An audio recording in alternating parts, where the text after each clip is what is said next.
Urine के साथ साथ प्रोटीन भी बॉडी से लीक आउट होना शुरू हो जाता है। क्यों कोलेस्ट्रॉल के लेवल बढ़ जाते हैं, इसको भी हम इस वीडियो में आगे कवर करने वाले हैं। मान लो कि आपको बहुत ज्यादा हाई ग्रेड फीवर है, 102 103 का आपका बुखार चल रहा है, तो उस टाइम में अगर आपके यूरिन में प्रोटीन लीक आउट हो रहा है तो उसे नॉर्मल माना जाता है।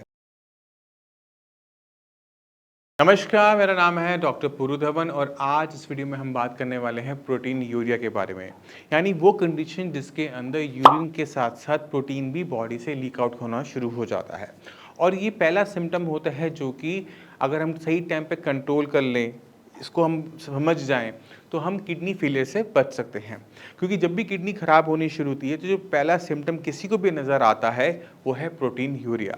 अगर ये बच्चों में हो रहा है, क्रिएटिनिन लेवल नॉर्मल है, बॉडी में बहुत ज़्यादा प्रोटीन का लॉस हो गया है, पैरों में स्वेलिंग आ रही है, तो उसको हम नेफ्रोटिक सिंड्रोम भी कहते हैं। इस नेफ्रोटिक सिंड्रोम के अंदर हमें कोलेस्ट्रॉल की मात्रा भी ज़्यादा देखने को मिलती है। तो क्यों जब हम प्रोटीन लीक आउट कर रहे होते हैं, क्यों कोलेस्ट्रॉल के लेवल बढ़ जाते हैं, इसको भी हम इस वीडियो में आगे कवर करने वाले हैं। अब शुरुआत करते हैं सबसे पहले कि किडनी क्यों प्रोटीन को लीक आउट होने देती है। किडनी जो बनी होती है वो लाखों नेफ्रॉन से बनी हुई होती है और इन नेफ्रॉन का काम क्या होता है कि जो ब्लड आ रहा है, इम्प्योर ब्लड आ रहा है, गंदा ब्लड आ रहा है, उसमें से गंदगी को बाहर निकालना और साफ चीजों को वापस बॉडी में वापस भेज देना। प्रोटीन बॉडी का बिल्डिंग ब्लॉक है। हमारी पूरी बॉडी, हमारी स्किन, हमारे नेल्स, हमारे हेयर, सब कुछ प्रोटीन का बना हुआ है। तो प्रोटीन को नॉर्मली किडनी बाहर नहीं जाने देती। बट अगर किसी वजह से किडनी को नुकसान होना शुरू होता है तो किडनी इस प्रोटीन को बॉडी में होल्ड नहीं कर पाती और जब ब्लड प्रोटीन के साथ किडनी में नेफ्रॉन्स में फिल्टर होने आता है तो प्रोटीन लीक आउट होना शुरू होता है। और ये तब होता है जब किसी वजह से नेफ्रॉन्स के अंदर स्वेलिंग है। ये स्वेलिंग किसी वजह से भी हो सकती है, वो बीपी हाई की वजह से भी हो सकती है,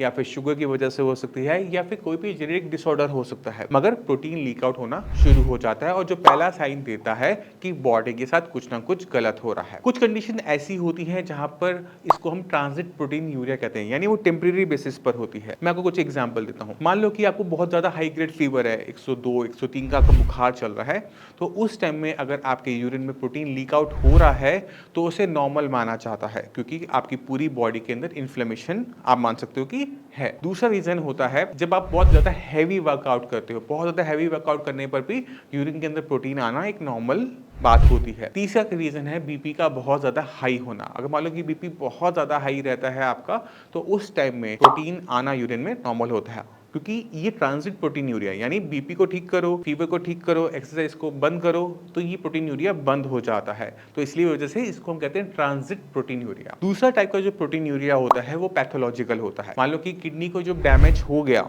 उसके बाद जो प्रोटीन लीक आउट हो ही जा रहा है, कंटिन्यूसली हो ही जा रहा है, उसको हम पैथोलॉजिकल प्रोटीन यूरिया में कहेंगे। ये कैसे हो सकता है? ये हो सकता है मान लो कि आपको डायबिटीज है, डायबिटीज की वजह से आपकी किडनी के अंदर जो वेसल्स हैं, ब्लड सप्लाई है, वो खराब हो जाती है, नेफ्रॉन्स पे स्वेलिंग आ जाती है, तो आपका प्रोटीन लीक आउट होना शुरू हो जाएगा। दूसरा कारण आईजीए नेफ्रोपैथी। अगर आईजीए इम्यूनोग्लोबिन आपकी किडनी में डिपॉजिट हो रहा है, नेफ्रॉन्स पे डिपॉजिट हो रहा है, बेस मेम्ब्रेन होती है, वहां पर क्या होगा? इन्फ्लेमेशन होगी। और इन्फ्लेमेशन यानी सूजन, सूजन से क्या होगा कि प्रोटीन लीक आउट होना शुरू होगा। अगर इस प्रोटीन यूरिया को सही टाइम पे कंट्रोल कर लिया जाए तो बहुत अच्छा रहता है पेशेंट के लिए लॉन्ग टर्म में। अगर हम इसे इग्नोर कर देते हैं कि ठीक है, नॉर्मल है, ठीक है, हो जाएगा, या फिर पता नहीं लग पाता किसी भी कारण से कि यूरिन में प्रोटीन लीक आउट हो रहा है, तो ये धीरे धीरे धीरे धीरे एक्यूट कंडीशन से क्रॉनिक कंडीशन में कन्वर्ट होना शुरू हो जाता है, जहां पर इसका ट्रीटमेंट बहुत मुश्किल होना शुरू हो जाता है। तो प्रोटीन यूरिया जब आपको हो रहा है तो इसकी पहचान भी आपको पता होनी चाहिए। तो शुरुआत करते हैं यूरिन को नॉर्मल आइज से देखने से। अगर आप जब यूरिन कर रहे हैं और देख रहे हैं कि बहुत ज्यादा झाग बन रही है आपके कमोड के अंदर, सीट पे, तो आप ये मान के चलिए कि कुछ ना कुछ आपके साथ गलत चल रहा है। नॉर्मली पेशेंट बहुत ज्यादा पैनिक करते हुए भी आते हैं कि डॉक्टर साहब मेरे यूरिन में झाग आ रही है, कहीं मेरी किडनी खराब तो नहीं हो रही। तो आपको समझने की वाली बात है कि जो दिन का पहला यूरिन होता है उसका कलर कंपैरेटिवली ज्यादा येलो होता है, और उसमें क्योंकि टॉक्सिक मटेरियल पूरी रात भर के 8 घंटे हमने यूरिन पास नहीं किया होता, तो थोड़ा कंसंट्रेटेड होता है। तो अगर मॉर्निंग के सैंपल में वो क्लियर नहीं है, वो गदला है, मैं कहूंगा गदला होना, अगर वो गदला है तो प्रोटीन लीक आउट हो रहा है। अगर वो क्लियर यूरिन आ रहा है और सिर्फ हल्की फुल्की झाग बन रही है तो वहां पे घबराने की जरूरत नहीं है। जब यूरिन के अंदर प्रोटीन होता है तो वो बहुत ज्यादा झाग बनाता है, ठीक है। तो आपने कंफ्यूज नहीं होना। अगर आपको जरा से भी कंफ्यूजन है तो पहला काम क्या है? यूरिन का टेस्ट करवाना। यूरिन का टेस्ट बहुत सस्ते में होता है, 100 200 रुपए में हो जाता है। तो अगर आपको जरा सा भी डाउट है तो अपने पास की लैब में जाओ, अपना यूरिन का सैंपल दो और उनको बोलो मेरे यूरिन का रूटीन एग्जामिनेशन कर दे, रूटीन एंड माइक्रोस्कोपिक। अगर उसके अंदर प्रोटीन होगा तो रिपोर्ट के अंदर आ जाएगा और वहां जाकर रिपोर्ट की कंफर्मेशन के बाद ही आप टेस्ट लेना कि मेरे साथ कुछ ना कुछ गलत हो रहा है। सीधा सिर्फ यूरिन का आपने देखा झाग और आप हो गए परेशान क्योंकि आपने वीडियो देखी थी,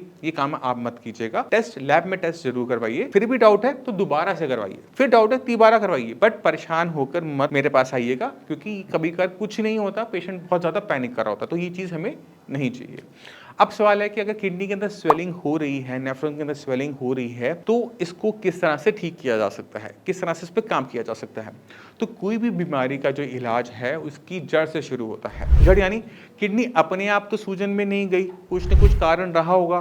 क्या कारण रहा है उसको आइडेंटिफाई करना, उसका डायग्नोसिस बनाना कि ओके ठीक है, ये जो प्रोटीन लीक आउट हो रहा है ये प्रोटीन बीपी की वजह से हुआ या फिर हाई शुगर लेवल की वजह से हुआ या किसी मेडिसिन की वजह से हुआ। इसको आइडेंटिफाई करना जरूरी होता है क्योंकि जब तक वो कॉज कारण आपकी बॉडी में रहेगा तब तक आपका प्रोटीन लीक आउट होता ही चला जाएगा। तो पहला काम ये वाला हो जाता है। उसके बाद अब किडनी के अंदर इन्फ्लेमेशन है, उसको हमें सबसाइड करना है, तो उसके लिए बहुत मल्टीपल ड्रग्स होते हैं, आयुर्वेदिक भी हैं, एलोपैथिक भी हैं। तो अगर हमने इसको ठीक करना है तो एक बार डायग्नोसिस बन गया, फिर उसके हिसाब से एक पर्टिकुलर ड्रग को दिया जाता है, मेडिसिन दी जाती है जिससे आपके यूरिन के अंदर प्रोटीन लीक आउट पूरी तरह से बंद हो जाए। और इसमें दोनों ही पैथी बहुत अच्छी है, एलोपैथी भी अच्छी है और आयुर्वेद भी इसमें बहुत अच्छा वर्क करता है। तो हमें दोनों को ही लेके चलना पड़ता है क्योंकि किससे पेशेंट को आराम मिलेगा इसको पेशेंट को देख के आइडिया नहीं लगता। कभी कभी हमें ड्रग्स को, मेडिसिन को बदलते रहना पड़ता है, पहले ये दिया फिर वो दिया, क्योंकि मेडिसिन के साइड इफेक्ट भी होते हैं। उस साइड इफेक्ट को ध्यान में रखते हुए, एज का ध्यान रखते हुए, डाइट का ध्यान रखते हुए, हर चीज को ध्यान में रखते हुए किसी चीज को प्रिस्क्राइब किया जाता है, मेडिसिन को बताया जाता है कि आपने ये वाली मेडिसिन लेनी है। तो इसमें सेल्फ मेडिकेशन मना है, पूरी तरह से मना है।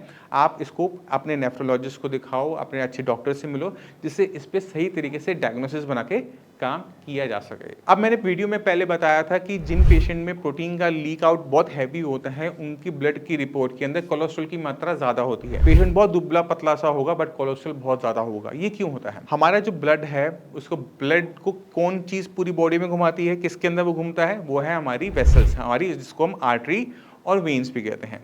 और आर्टरी और वेन्स प्लास्टिक की तो बनी नहीं है कि वो लीक आउट ना करे, वो बनी होती है लाइफ सेल्स की, या जिंदा सेल होते हैं। ये जो सेल्स होते हैं इनके बीच में स्पेसिस होते हैं। तो होता ये है कि अगर खून बहुत ज्यादा पतला हो जाए ना तो इनके अंदर वो सर्कुलेट नहीं हो पाता, वो लीक आउट होना शुरू हो जाएगा। तो बॉडी में अगर प्रोटीन की मात्रा कम हो रही है तो खून जो है पतला होना शुरू हो जाता है। अब बॉडी को इतना पतला खून बॉडी में सर्कुलेट तो होगा नहीं, ब्रेन तक पहुंचेगा नहीं, तो बॉडी के पास एक ऑप्शन रह जाता है कि मेरे पास प्रोटीन तो है नहीं, मैं यहाँ पे इसे गाढ़ा करने के लिए कोलेस्ट्रॉल को डाल देता हूँ। जैसे ही हम प्रोटीन लीक आउट हुआ यूरिन के रास्ते, बॉडी ने ब्लड के अंदर कोलेस्ट्रॉल की मात्रा को बढ़ाना शुरू कर दिया।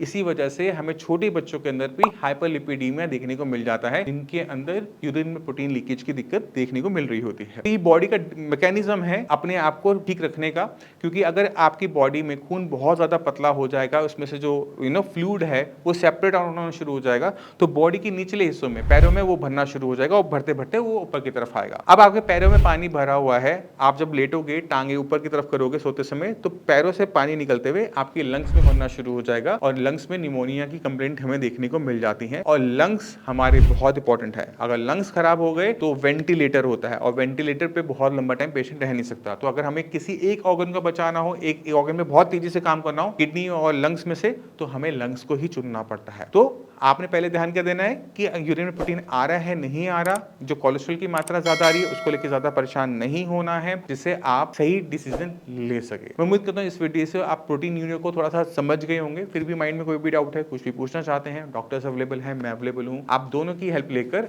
अपनी इस प्रॉब्लम को सॉल्व कर सकते हैं। इसी के साथ आप सभी चलने की आगे चाहूंगा। मिलते हैं अगली वीडियो में, तब तक के लिए नमस्कार।